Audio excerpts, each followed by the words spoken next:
A U.S. Navy sailor in Naples, Italy, has tested positive for coronavirus, marking the first confirmed case among service members stationed in Europe.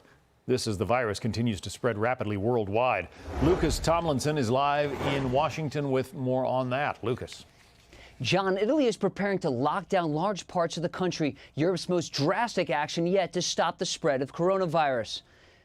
Our colleagues at the Wall Street Journal first reported the draft decree, which would take effect tomorrow if approved. More than 10 million people around Milan would be affected. Police and even the army would enforce the quarantine.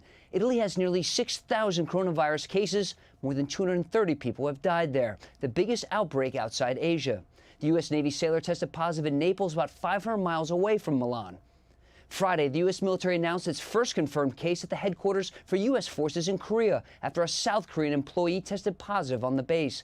This is the 7th coronavirus case confirmed by the U.S. military in Korea, but so far only one active duty American soldier out of 28,500 troops based there have been infected. Back home, Defense Secretary Mark Esper says he's fully confident the Pentagon could withstand the virus. We have a lot of capabilities in this building. Our National Military Command Center has the capability to go for weeks at a time if they have to be locked down inside the building if we have some type of outbreak. Despite the rising threat from coronavirus, U.S. Navy warships continue their missions around the world. After leaving Guam, the aircraft carrier Theodore Roosevelt pulled into Vietnam earlier this week. But warships must now spend at least 14 days at sea following port calls to quarantine the crew. Earlier this week on Capitol Hill, the Navy's top admirals were asked this key question. Do you have test kits?